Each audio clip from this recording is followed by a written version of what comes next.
Welcome to the Alisa Childers podcast, where we equip Christians to identify the core beliefs of historic Christianity, discern its counterfeits, and proclaim the gospel with clarity, kindness, and with truth. I can't wait for you to hear this conversation I had with Ryan and Bethany Bomberger. Maybe in the pro-life conversation, you've heard people say something along the lines of this, that they're against abortion, they're pro-life, except in instances of rape or incest.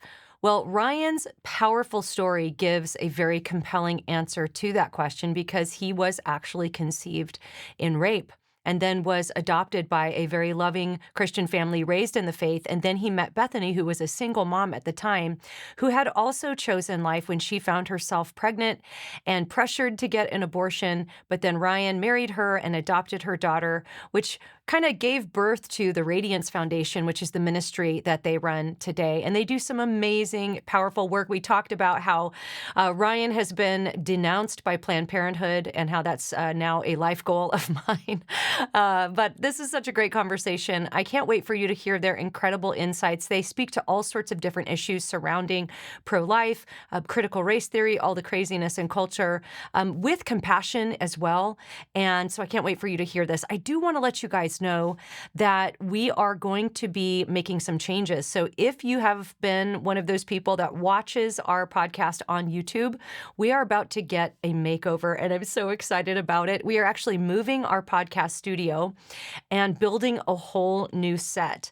And the goal and the hope for this new set is that it will be very conducive to in-person guests. I've already got a couple of people lined up to do in-studio interviews after the new year. Very excited about that. Can't wait to show you the new look. If you are a regular listener on the audio platforms, it won't really affect you very much, but you may want to go hop over to YouTube and check that out. We're also, Natasha Crane and I are going to be doing a Christmas live stream, and I will be announcing the date and the time of that next week. But I really want you to join us. It's going to be so much fun. We're going to take questions, respond to some social media posts from deconstructionists and progressive Christians, talk about Christmas. It's going to be a blast. Going to probably do some giveaways from some of our sponsors. So you're not going to want to miss it. So even if you are a regular listener on the audio platforms, make sure you check back for that so that you can watch live on YouTube and maybe be submitted for one of those giveaways. It would be so fun. We're also going to be announcing all of our new Unshaken dates for 2025. We've got some really exciting cities lined up to bring our Unshaken conference to, and we're going to be announcing all of that at the Christmas live stream. Okay, now I'm going to take you to Bethany and Ryan Bomberger. I pray that this conversation blesses you as much as it blessed me. All right, Ryan and Bethany, I am so excited that you guys are on the podcast. Yay. We met a few weeks ago, I guess maybe a couple months ago now, at a Colson Center event where Ryan and I were speaking together. And Bethany, you were just, I loved getting to know you and both of you and your story. And I was thinking, I have to share this with my audience and just the amazing stuff you do. So let's start with you, Ryan, because you have a very powerful story, and then that, of course, leads into Bethany's story and how the two of you came together and what God has done in your life. It's so inspiring. So where did you come from? How is it you're here today? Well, my story is one of those that people sometimes, well, a lot of people wrestle with. I'm one of those exceptions cases. So if you want to go way back, it started with my birth mom, who went through the horrific experience of being raped. And so even though she was a victim of rape, I just thank God that she did not make me a victim of the violence of abortion. So that's my origin story. So that's why I often say I'm that 1% that's used 100% of the time to justify abortion. And my prayer throughout my life has been that my birth mom got the wholeness and the healing that she needed. What she didn't need was the compounding of the violence through abortion.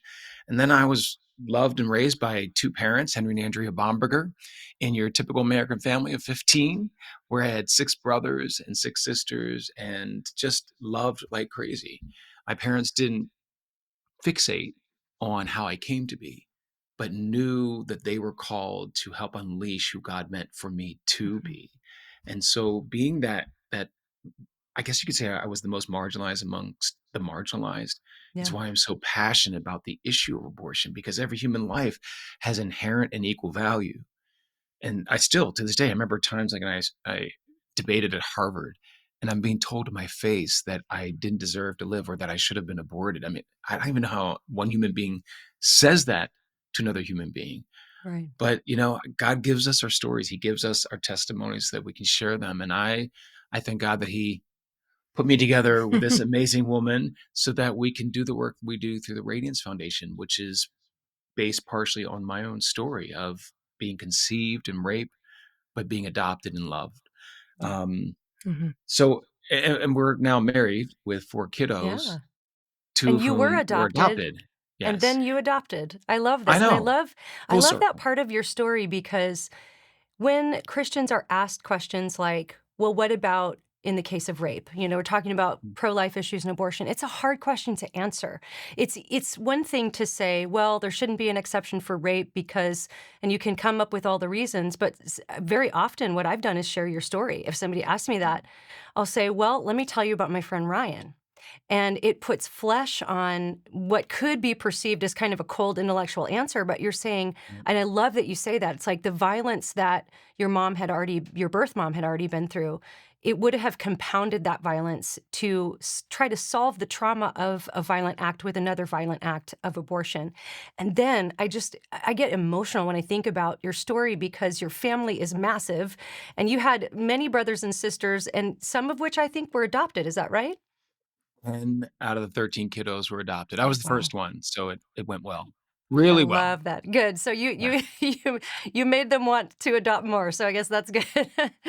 Now, It's good. Bethany, your story intersects with Ryan's in such a beautiful way. So tell us about your story and what led Yes. you to Ryan. Well, my story is really quite different in that, well, I grew up in the church and I was very much involved with the church my whole life and very much knew that I was pro life. When I was in my 20s, I found myself, you know, very well educated, had a great job, was teaching, and but felt some really major disappointments in life. And I feel like that led me to this really an emotional numbness. And it just separated me from the Lord. Before I knew it, I found myself in an emotionally abusive relationship and was really like wrestling with how to leave. And when I finally did leave, I realized that I was pregnant.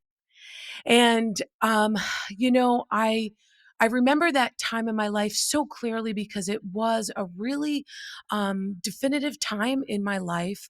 I had a lot of choices to make. Here, I'm a public school teacher. All of my colleagues are saying, "This is ridiculous. You're not going to be with this guy. You really just need to get an abortion. Pretend like it never happened. Just move on." And February 14th, 2004, which for me is always special that it was the 14th because that's Valentine's Day and it was a Saturday. And I had an appointment for an ultrasound and I had gone in by myself. I was the first one that day. It was like 9 o'clock in the morning and the place was really empty except for the one tech who was there to do the ultrasound for me. And I just was feeling lost in life and feeling like, where am I? How have I come to this place? Is this even me? And I laid on that ultrasound table and she goes, "Well, there's the baby." And she turned the TV for me to see. And I had a moment of just seeing this little blinking piece of rice, which, Mm. was my daughter's heart at the time. I was really early on. And, instead of all the fear, I just was overwhelmed with this presence of God. Wow. And I felt the Holy Spirit. It was like he just took his heart, my heart, and this blinking little heart, and Mhm. he wrapped it all together. And I just felt held. And that night, I went back to my apartment where I was living and I pulled out an old journal and I was like, I need to do this differently. I can't bring a baby into this situation. It's one thing if I make excuses for myself and stay in abuse because I can handle it. This is a whole different level of needing to step up and step out. And I was like, Lord, I just need to go back to you. And I opened the journal, and in the margin of that journal were these words, Psalm 34, verses 4 and 5, which said, I sought the Lord, and he delivered me from all my fears. Those that look to him will be radiant, and their faces will never be covered with shame. And honestly, it was still another few months before I knew that I was carrying my daughter. I didn't know if it was a boy or a girl, but in that moment, I began calling the baby Radiance. And my heart was like, Lord, may she never know the shame of a testimony of abuse. May she never see how she's been conceived as something that's going to cause her shame. But Father, would your radiant glory just overwhelm us? Would it just take over her story? So anyway, here we are, fast forward 20 years later. And I look back and I go, Father, you have been there and you have done exactly what we cried out for you to do, and take any bit that would feel shameful and turn it into your glory. She's a beautiful 20-year-old. Really And beautiful. I'm biased too. she is, Like her mom. she's a Aw. sweetheart. And, Ryan, the Lord brought Ryan and I together when she was just one. And I really feel like when I dedicated my heart back to the Lord, I hit the ground running. I got stuff to do. I've got to be a mother that she looks up to and that she's proud of. And so when he and I got together and got married, it was just a few weeks after our wedding that Ray turned 2. And the Lord just made the 2 of us, 3 of us, Right. and we just all became one with the Lord. And so I'm just so grateful. It's so crazy to think I'm 2 decades out from such an incredible definitive moment in my life. And what I really sought the Lord to do then was to just change direction for me. And I can say he honestly did it. You call out to him, he inclines his ear and he hears us, and he changes the trajectory of our lives. And so I'm just grateful that, even Ray's biological dad offered funds for me to have an abortion. And yet what the world would have missed out on without our precious daughter. And if I could add, Radiance is now studying to be a teacher like her mama, because Bethany Wow. taught for 13 years in both public and private school. So yeah, But it she's a was lot like crazy you. because, after Ryan and I got married, and I don't want to jump ahead too far, but when we got married and we began realizing how passionate we were about culture shifting issues, and as 2 folks that had grown up in the church, we felt very ill-equipped to articulate God's heart in the midst of a dying culture. So we were putting on paper what it would look like to leave my a traditional teaching job and his creative director job, what it would look like to do what we're doing now. And I only share that to say that we had all these different names for what our organization would look like. One morning, Ryan said, we need to put all those names aside and call this the Radiance Foundation, just predicated on the fact that the Lord exchanges the fear for his love. And he changes the shame for his radiant glory. And whatever issues we're going to tackle, may that be the umbrella. And so here we are with the Radiance Foundation and I love it. how it all fit together.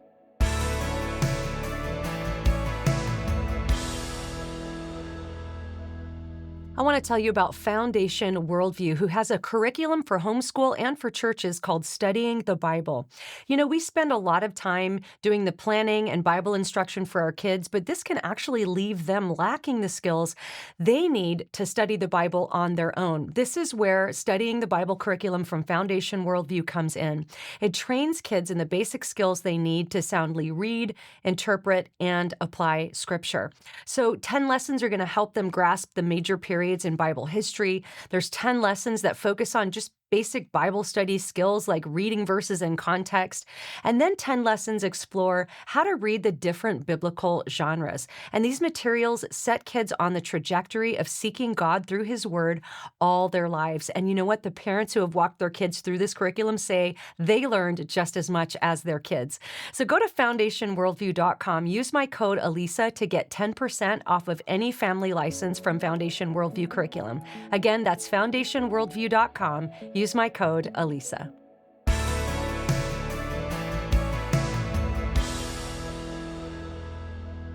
Oh, I love that is just so beautiful. And is she at Liberty? Is she studying at Liberty?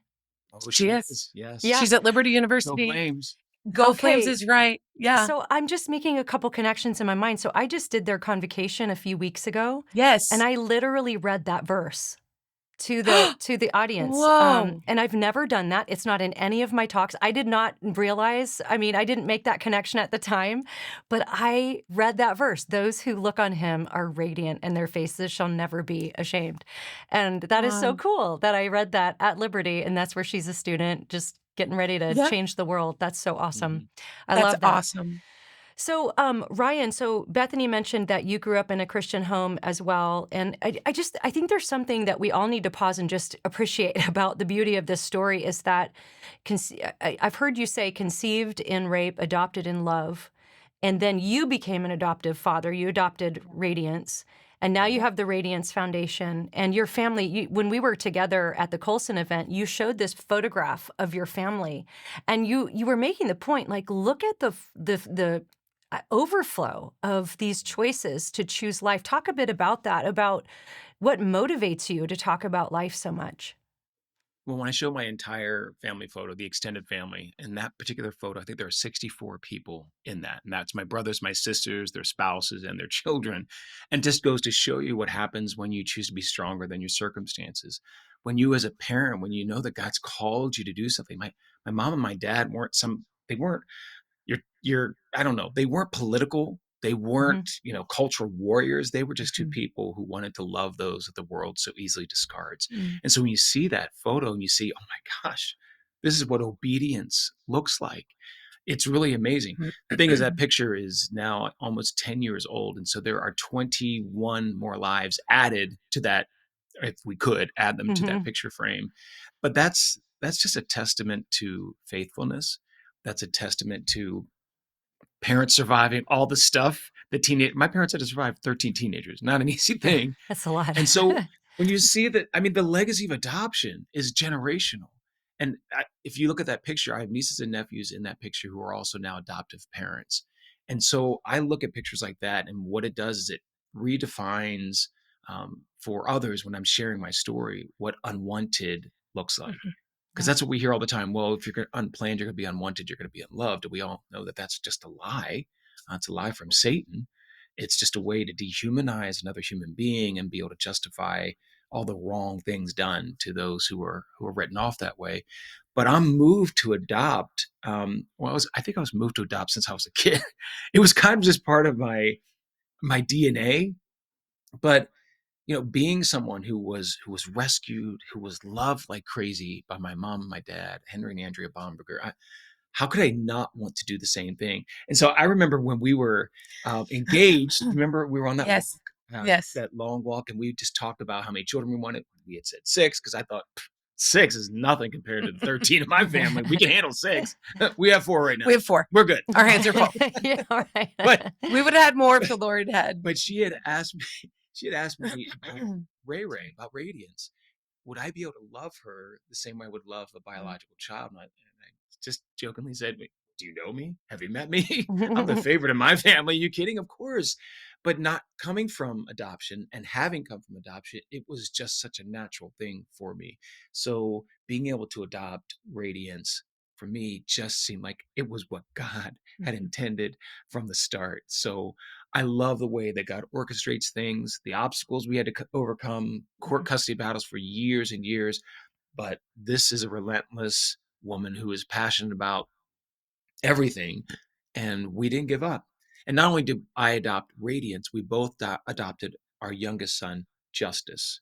So those two adoptions happened on the same day in Atlanta courthouse, just hours Aw. apart.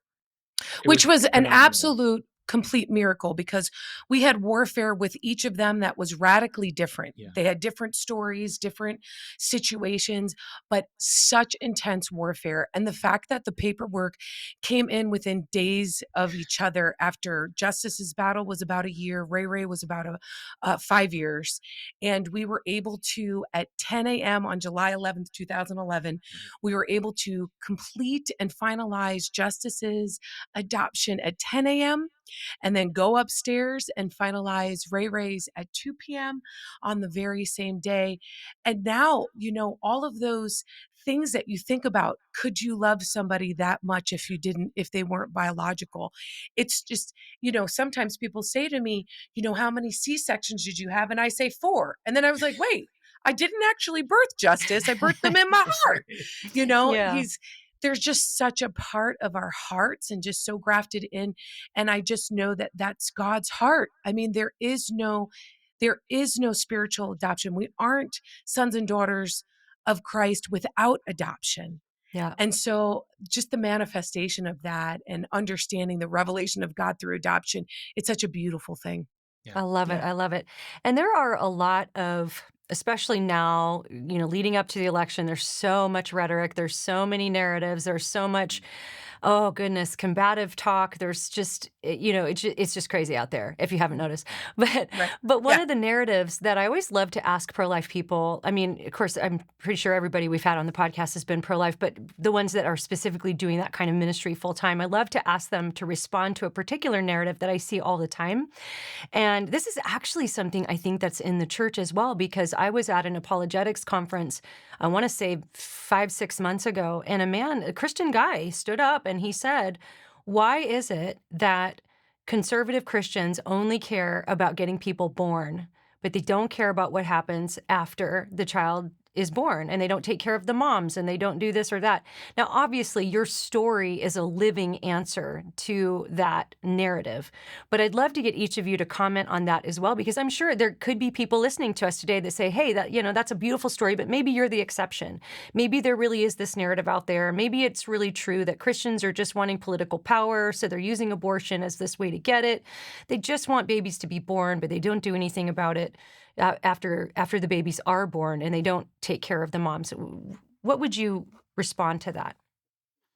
Well, Mhm. you want to go? Doesn't matter. I just think it's so ironic that the Christians are parroting really the pro-adoption mantras. No, the pro-abortion. The pro-abortion, I'm sorry. Yes, it's just amazing to me that the Christians are parroting the Yeah. pro-abortion mantras, which are really nothing more than a bumper sticker. Because when you dig deep, you realize how many pregnancy care centers are boots on the ground that Yeah. are affecting lives of moms and dads and families and impacting communities exponentially. You look at the folks that are running the maternity homes. Are they the pro-abortion folks? Absolutely not. So honestly, it is really just a lie from the pit of hell, that whole line of thinking. And it's just another attempt of the enemy to try to really short-sightedly look at what we are doing as Christians. We're the ones out there that are carrying families that are having, the bottle, um, the bottle Baby bottle baby campaigns. campaigns and the diaper Yeah. campaigns, and are throwing the baby showers for the single mamas.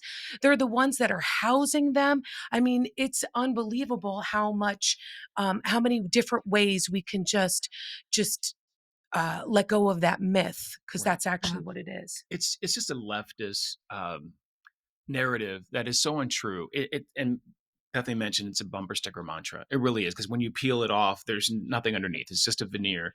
It's what they say all the time. I mean, you look at, for instance, entitlement programs, which of course we don't want, and they exist because the deterioration of the family. But people need temporary assistance, and we believe in that temporary assistance. We don't want to have that as a society. We ideally want families to be intact. However, we're broken people, right? But it's both political parties that have enabled the welfare system, and we're talking, trillions since it has begun.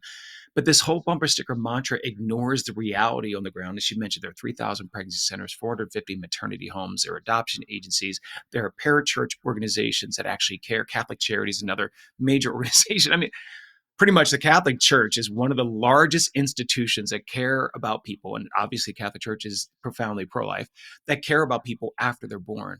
My family situation is not a unique situation where Christians are stepping in and caring for the fatherless. And yet people want to write it off. Oh, that's the exception. It's not the exception. It's what happens millions of times.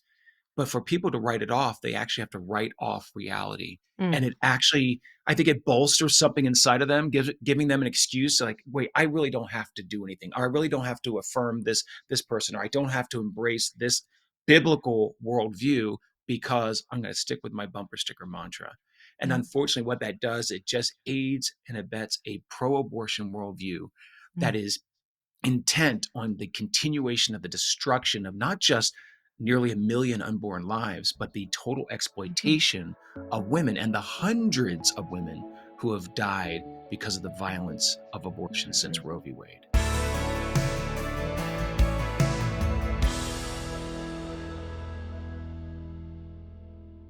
Are you looking for the perfect Christmas gift for your mom or your sister or one of your girlfriends? Maybe if you're one of the guys that watch this podcast, you're looking for a great gift for your girlfriend or for your wife. Well, I want to introduce you to Spero Natural Goods. That's spelled Spero. These are body care products that are 100% natural. They never use artificial chemicals, scents, or colorants. I really like that all of their body products, like their lotions, are what's called anhydrous, meaning that they don't have water in them. So they're extra rich and creamy, but also they're in stick form, so they don't spill out and get all messy and sticky in your purse. But my favorite product they make are their soaps. I love their tallow soap, goat milk soap. They make such beautiful soaps that are all cold processed, so all of those rich ingredients maintain all of their natural properties. All of their soaps have generous amounts of natural butters and super oils.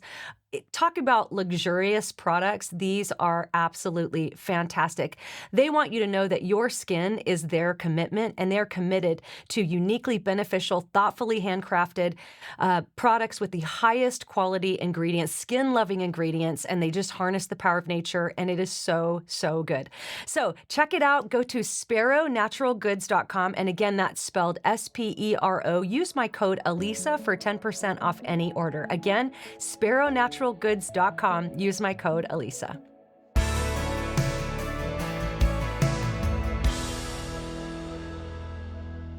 That's right. And, it seems like in our culture, if you just say things enough times, people will start to believe it. And that's where some of Yeah. these mantras have become almost Right. like reality for some people. They really believe these things are true. And I just want to challenge anybody who's watching us or listening to us. If you have never toured a pro-life resource pregnancy center, go find one, ask for a tour, let them walk you around. I got to do this actually when I was in Virginia at Liberty Convocation. I got to go visit Oh, yeah.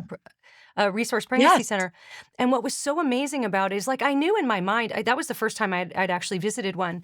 But, they have like two buildings, and on one side, it's the help the babies get born side, and Mhm. then what you do Mhm. after they're born side.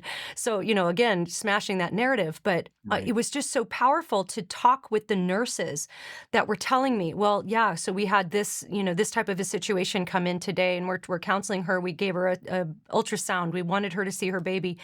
And then you go over to the other side, and they were setting up for a baby shower that night of one of the babies that they had saved. Yes. And even the narrative that they don't care what happens once the baby's born, there are whole ministries, as I'm sure you're connected with many and do some of this work yourself, that are totally dedicated to redemption and walking post-abortive women through Yes. the forgiveness process. In fact, I told this lady, she said, would you please share this number? And I've shared it a couple times before, and I'll share it again. This is a helpline for women who have had Mhm. abortions, and every woman who answers the phone on the other side of this number has had an abortion and has personally walked through that forgiveness and redemption process. And that number is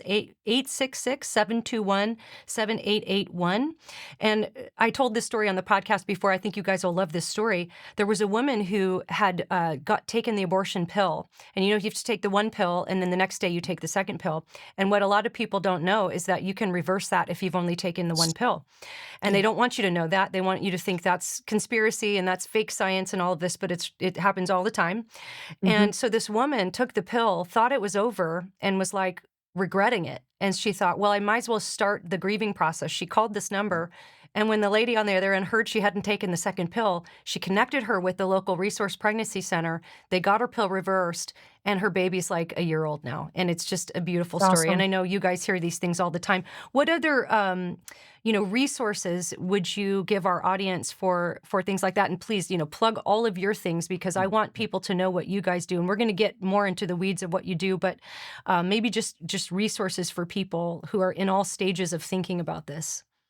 Absolutely. Well, first, our website, radiance.life, where we do extensive amount of research on all these issues and actually bring context and clarity. So Christians Yeah. have no excuse to be parroting the pro-abortion line, Yeah. because we are the ones who are leading the movement, not just the pregnancy center movement, but Yeah. maternity home, but also promoting fatherhood. So there are a lot of great resources. Pregnancycenters.org. Pregnancycenters.org. Mhm. All you do is you put in your zip code and you find your local pregnancy center. We've worked with hundreds and Mhm. hundreds of pregnancy centers.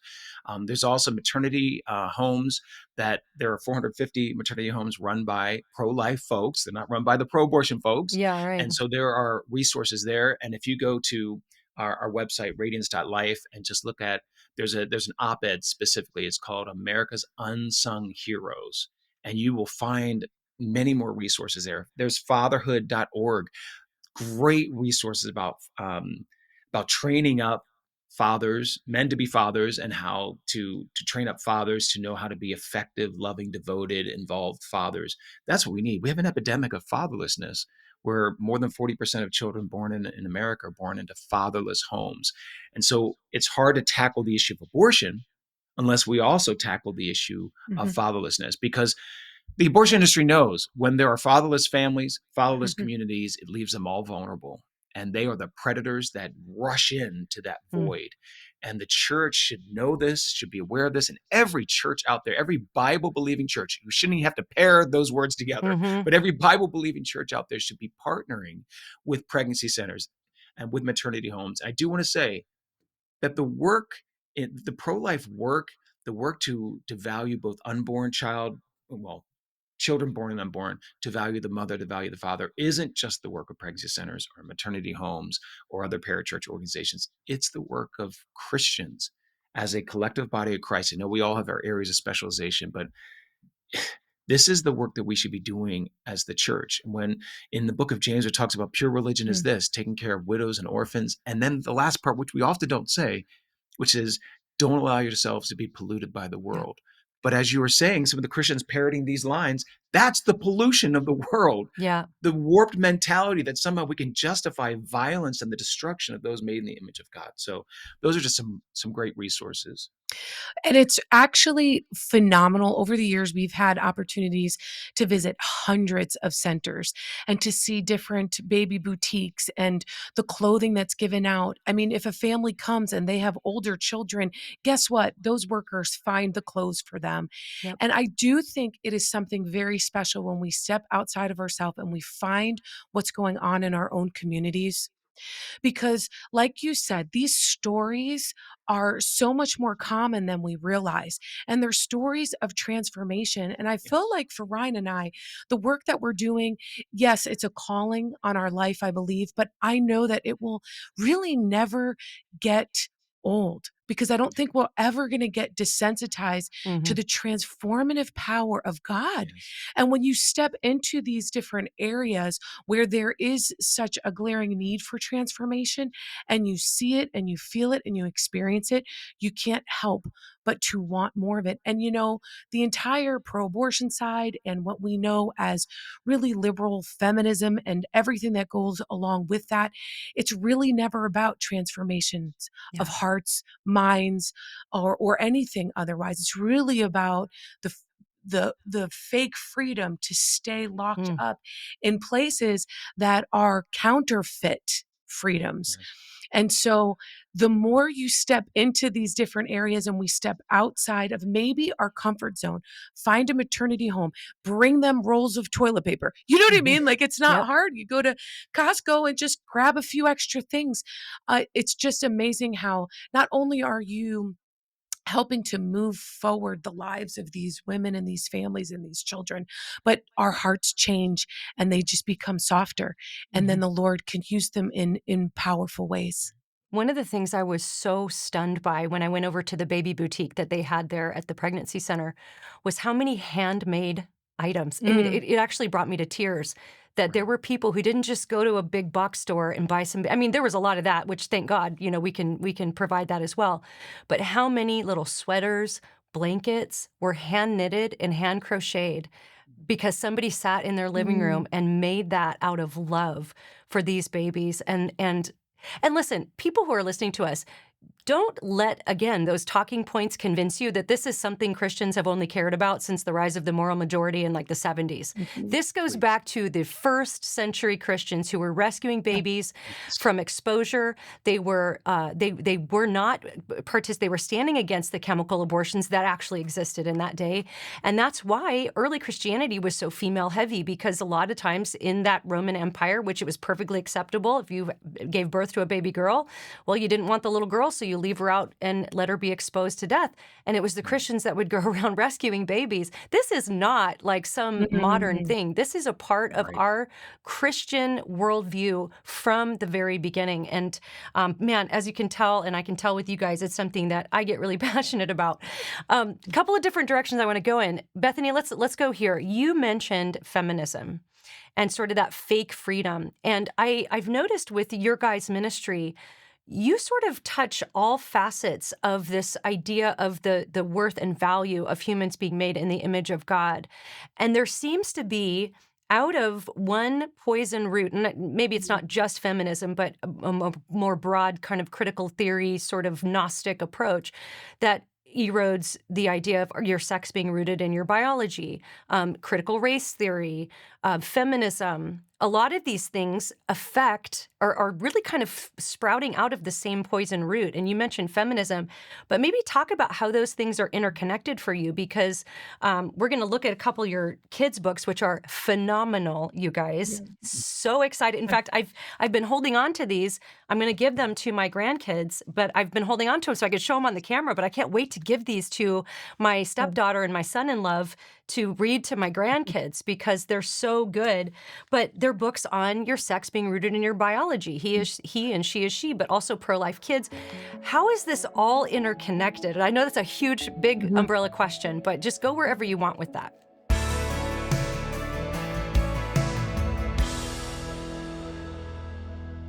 If you're like me, you're doing a lot of your Christmas shopping online. And did you know that you can get your Christmas shopping done, get some great coffee for people that you love, and support the pro-life cause, as we've been talking about so much on this podcast episode? That's where 7 Weeks Coffee comes in. Their pro-life ethic is in their name, 7 weeks, because at 7 weeks of development, the baby in the womb is the size of a coffee bean. And this is actually the first time they can clearly detect the heartbeat on an ultrasound. 7 Weeks Coffee is on a mission to support ultrasound services by donating 10% of every sale to pregnancy care resource centers across the country. In fact, they're on a mission to fund the pro-life movement, one cup of coffee at a time. Now, let me tell you about the coffee. It is absolutely the best I've ever had. I'm really picky about coffee. I love coffee. And this coffee is mold-free, pesticide-free, shade-grown, low-acid, organically farmed. Plus, it comes from the top 1% to 2% of beans in the entire world. They also fight against child labor and farmer abuse. Their ethics are so good. So just in time for the holiday season, they're having their biggest promotion of the year. You can enjoy exclusive discounts, free gifts with every order, and new limited edition coffees. So these are great for stocking stuffers and Christmas gifts. So go to 7weekscoffee.com and use my code Alisa to get 10% off your purchase. You can also stack that on top of the 15% discount you're already going to get when you subscribe to the Heartbeat Club. So that will give you a total of 25% off. Again, go to 7weekscoffee.com, use my code Alisa.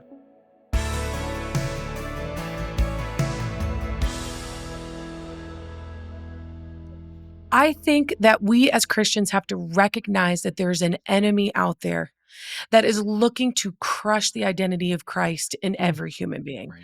We know that he's manifesting in open air because his time is getting shorter and shorter. And we're seeing that there's this enemy that will never have the opportunity to be a co-heir with the King of Kings and the Lord of Lords, and hates any of us that actually have that opportunity to one day be a co-heir with Christ. And so there's this every single thing the enemy does. And because he can't do anything original, everything he creates, he just sees, okay, this is what was created. Let me try to fool folks with a counterfeit. And we just see how that's made manifest in, like you said, in so many different facets. And it all comes from a place of very evil, and it's based on lies. There's no truth in it. When we have these conversations with women, and a lot of times if we we've been at marches that are pro-abortion marches, there's not really a lot of conversation. There's kind of a lot of manifesting. But, there's this belief system that if you're a feminist, that you are advancing women's rights. And the reality is that what you're doing is you're saying we have to step on everybody else. We have to crush who God created us to be in order to get ahead. And there's no way those two things can coincide in the same place. You can't say to me that killing your child is going to empower you Mm. when we were created to be strong enough to birth another human being from our bodies Yeah. and then I can't do feed that. them. We to say, like Ryan always says, we're stronger than our circumstances. We were created to overcome. We are more than conquerors. And yet the fake freedom, the fake feminism says, nope, you're not stronger than the ability to, you have to end a life in order to advance your own. You have to be like a man in order to advance in this area and that area. We look at Jesus, he just empowered women Mm-hmm. everywhere he went. He said, "Oh, you're the woman at the well and everybody else thinks that you're nothing but, the clothes of shame that you wear, that's your identity." And he flipped the script. Look at what he did with Deborah. She was the judge and ruled over folks. Talk about Esther. You want to talk about Ruth? Give me a minute. I will talk to you about the true, quote unquote feminists. They're the ones that are empowered not by the lie, but that the truth that God has created women to bring a revelation of Christ and a revelation of heaven to earth. And so, okay, I'm getting passionate and I don't know if I'm even answering Well, all the questions, Bethany, but Bethany, I wish that you could see the lovey-dovey googly eyes that Ryan is shooting your way as you're talking. You guys are adorable. I love it. Ryan, what would you add to that? Um, she is, to me, the embodiment of what feminism should be. True feminism. You have like feminists like Alice Paul, who said abortion is the ultimate exploitation of women. Susan B. Anthony, Mm. that talked about thrice guilty is the man who compelled the woman to the crime. She was talking about abortion. Mildred Jefferson. Um, yes, Mildred Jefferson, the first Black woman to graduate from Harvard, the first Black woman to and actually first female surgeon at Boston Medical. She was also the Yeah. founder of the National Right to Life Committee, and she talked about how it was such a shame. She rejected what has become modern day feminism, saying that she says, I mean, there's actually, if you go to our website and just look up Trailblazer, you'll see some of the quotes about Mildred Jefferson. But she talked about how it was a shame that the people leading the fight against the most vulnerable are other women. And so she dedicated her life as a physician to caring for the poor, and she rejected this feminism. That's why we're able to kind of address these issues, because these are core identity issues. Who does God say we are as female and male? And that's why, we have books like Pro-Life Kids to actually teach an age-appropriate pro-life worldview to children. And we weave in our very pro-adoption themes throughout all of our books as well, but also weaving in the beauty of motherhood, the beauty of fatherhood, and the way that God designed it. God designed family in a particular way. He is he. We celebrate fatherhood. In fact, I have a tribute to my late father, Henry Bomberger, in there, and just really have fun to celebrate what it means to be a man. She is she. I mean, we love celebrating motherhood in a day and age where you've got, the political left that is desperately trying to erase women. We wouldn't exist without women. The men aren't getting pregnant, and Yeah, we yeah. we can't. I don't care what people say. No, men do not get pregnant, and men, Right. real men, don't even consider the idea of wanting to be pregnant, because we're equal, but we're not the same. That's right. But this is why our books just reflect our biblical worldview on who God has created us to be. And then we have these fun ways of being able to address this with children, which we shouldn't have to do this. But when we do this in an age appropriate way for children, then we have less work to undo the mess that ends up infecting the minds of adults. Well, let's talk about Pro-Life Kids while we're here on that topic, because this is a beautiful book. The illustrations, you guys, are just so good. You can, I mean, I don't want to give it all away, but it talks about abortion. Look at these illustrations for people who are watching on YouTube. And this is a book that you can get at prolifekids.com, but also it's on Amazon and stuff too, right? Yes. It's People on can get Amazon, it anywhere.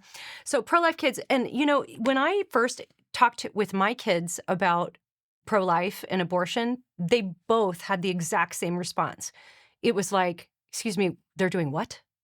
Mhm. Mhm. It's Exactly. unconscionable. I mean, I think Right. just kids who are unstained by the narratives, when you Mhm. Mhm. explain what abortion is, they're just going, "What?" Mhm. And so talk about pro-life kids, and because I think I've heard you guys even say you don't have to convince Mhm. kids to be pro-life. They're naturally pro-life. Yeah. Yes. You just have to give them language. So talk about that a Yes. bit. They are naturally pro-life. In fact, it's really interesting because you have to teach a child that the dismemberment of another human being is something that should be celebrated. It's just so against what God's placed in their heart. And Right. I had mentioned earlier, I had been a teacher for years, decades in public and private schools, and I'm just passionate about really reaching children and figuring out ways to age appropriately talk about really hard issues, because we're seeing that the church, especially in Christians and those that have the answers, we'd rather not talk about it than figure out how to articulate it age appropriately. So I also believe so deeply that literature is a powerful tool to really build a bridge. Like you mentioned the illustrations. Well, since it's not really a character-based book, it's more a concept-based book. Our heart was that the kiddos would look at those and even on the end pages and see reflections of themselves, reflections of other people, and begin to understand really at a foundational level what it looks like to value other humans. And when you're able to understand that it doesn't matter your age, your stage, it doesn't matter your location, that if you have a heart, you are a human being, that you are to be valued. And like you said, this becomes a standard by which they weigh all that's brought into their hearts and minds. That's why I want them to, like, hey, you guys, we have to come to grips with the fact that we grew up in a time where we were sheltered. We didn't even realize how sheltered we were. And our kids are growing up at a different point in history. Oh, The yes. Lord wanted them on the timeline Mhm. right where they are. So we need to empower them from younger and younger ages to be able to hear things that are oppositional to God's heart and go, hey, wait, the standard that I have in my that's become part of my DNA. I have to reject that. I have to figure out why I'm rejecting that. So, pro life kids, that's really our heart, is to lay that foundation and dig deeper and to give parents, adults, and teachers, aunts, uncles Right. a resource so that they can just replace the fear that comes from not knowing how to do it with the confidence that comes when you have a tool that gives you the words, the pictures, and allows you to have discussions. And guess what? If you want to have a deeper discussion, there's pictures, there's different images in that book, and things that we talk about at the end that are a great jump off point. But if you're talking to a 2 and a 3 and a 4-year old, you're still making an impact. Right. And so that's what we want to do.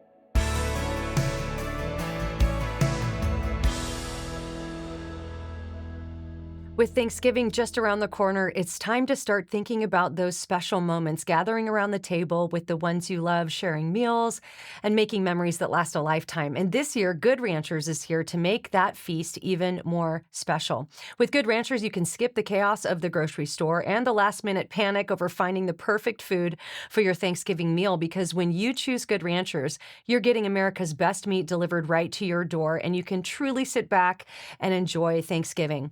And with my exclusive code Alisa, you're going to get a free Thanksgiving ham in your first delivery. That's a 10-pound spiral cut ham. That's a $110 value, completely free. Go to goodranchers.com today. Subscribe to one of their amazing boxes of grass-fed beef, better than organic chicken, wild-caught seafood, and heritage breed pork, and get that free ham plus free express shipping. Again, go to goodranchers.com. Use my code Alisa.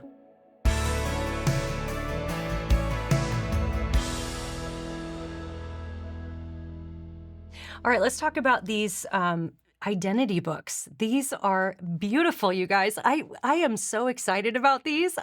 So there's a She is She, which is this one, and then He is He, which is this one. And let me tell you what I love about these is that you're rooting it in biology. Look, I'm an XY guy, kind of guy. He is he. And what I love is that you're sort of busting stereotypes too. Like you have on the she is she a little girl that might be a little bit more of a tomboy, but that doesn't mean Mhm. she is a boy. She is she, and you walk through these scenarios. She is not he, and you have. I mean, these illustrations, you guys, are so beautiful, and I love that. Like you mentioned, everybody can find a snapshot of themselves Mm.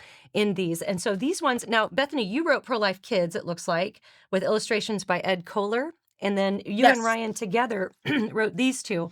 So talk Yeah. about what inspired you guys to write these because they're so, I mean, it seems like I'm looking at these going, how has this not been done already? Like how is this just happening right now? Because it seems like this is such a good idea. Well, it's really ironic because I think if we had written the books 10 years ago, it would have just gotten lost by the wayside. But we're Sure. watching this major war on a like simple truth. War on So common a sense. war of common We sense, live in right? Loudoun County, Virginia, by the way, which Which is in the news all the time for right. all the wrong reasons. Right. But part All of it these is this books, this right. attack on gender, this attack on parental rights. And so we thought, because we've been involved in some of these meetings and helping to actually educate other parents in our community. So how do we not address this issue of gender confusion that the school is forcing upon their students? And So it started kind of yeah. as a joke between us because I was like, all this talk about pronouns, I bet we could write a book mainly using pronouns and Yeah. really educate people. And then we realized as we were creating She is She and then He is He came along, we realize that people are so hungry. They're hungry for truth. We have a patch program through American Heritage Girls. Well, we have one for pro-life kids, but also for She is She. And the feedback that we've gotten from these, groups that are out there studying, doing the activities that we've put together for that, they just keep saying the same thing.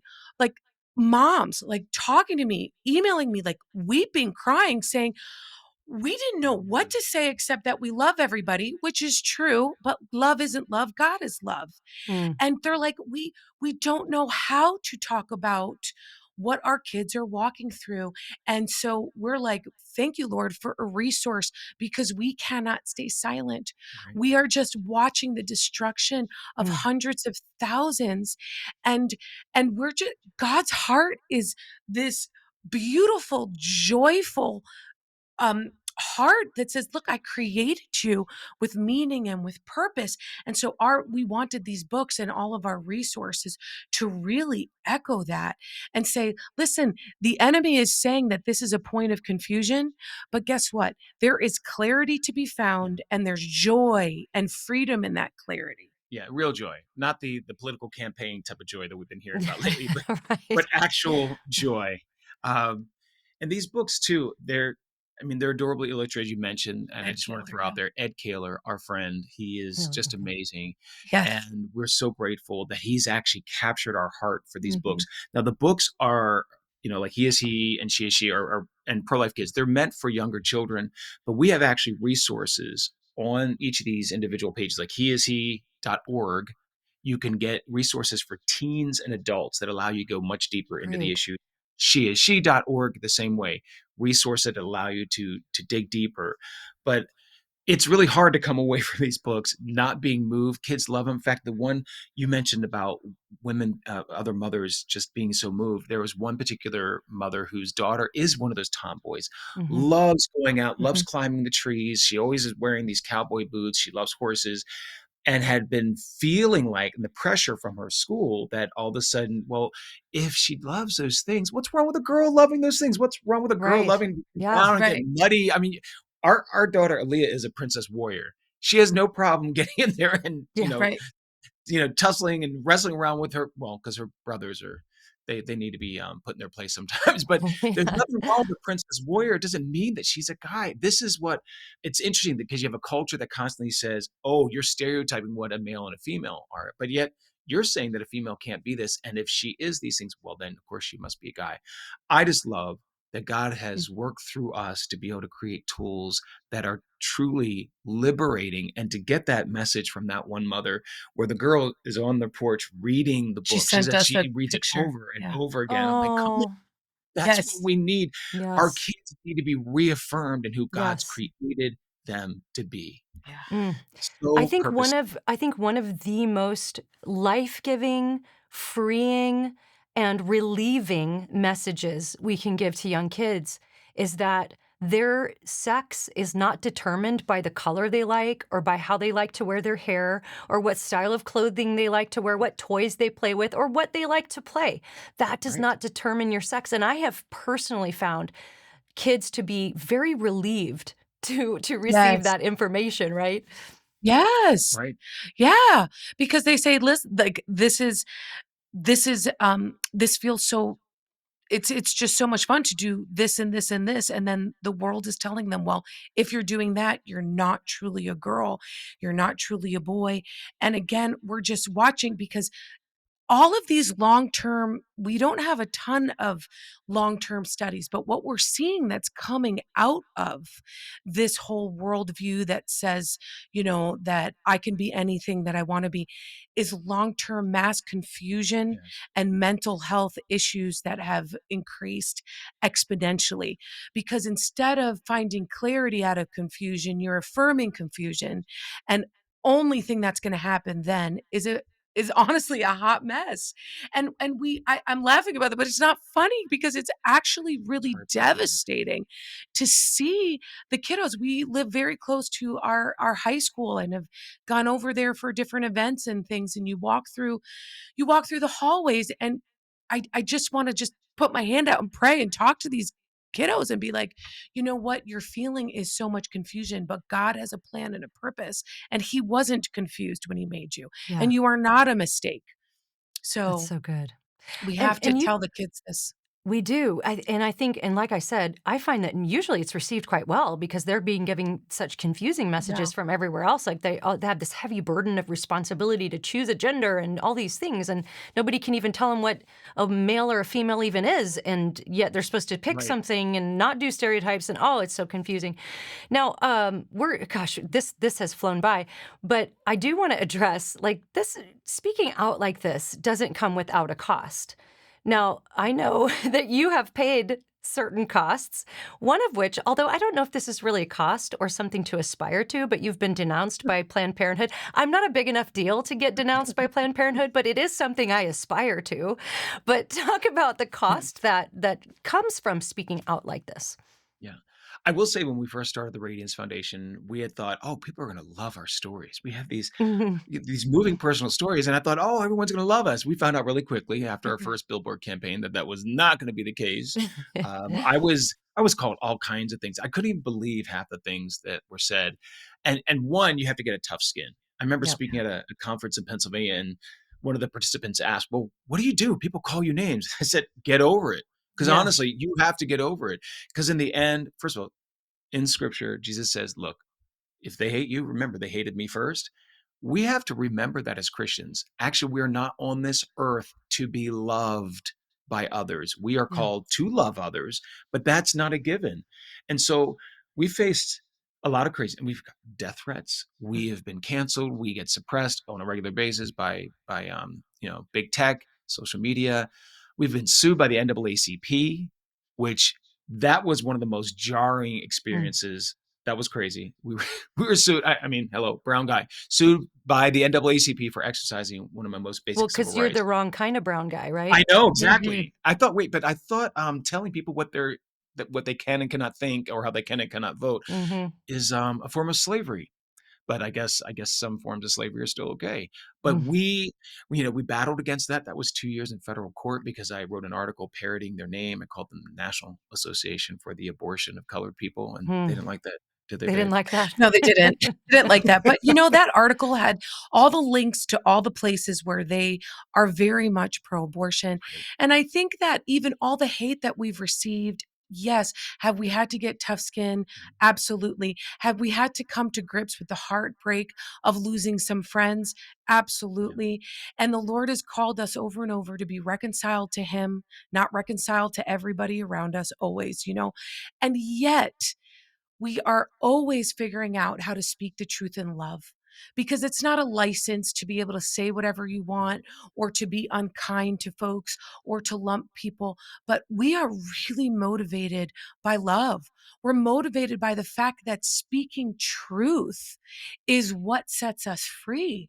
And I think that we have to find that balance in that sense that, listen, we will stand by you, we will love you, we will talk to you, we will walk through hard things with you, but we're going to love you too much to lie to you. Right. Mm. And so it's really been defining. You think that you get to a certain age and that you're just not going to have to deal with losing friends and making those types of decisions.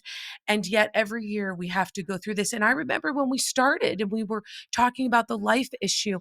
And I remember having a conversation back in 2010 and saying, babe, do we talk about marriage publicly, same-sex marriage? Do we not? And then we decided, well, we'll wait on that. Well, now you have to. Mhm. We have to be able to speak up. And I'm glad that the Lord is continually refining our character so that we can talk about very hard things and deliver very difficult truths, but do it in love. But Yeah. we will be hated.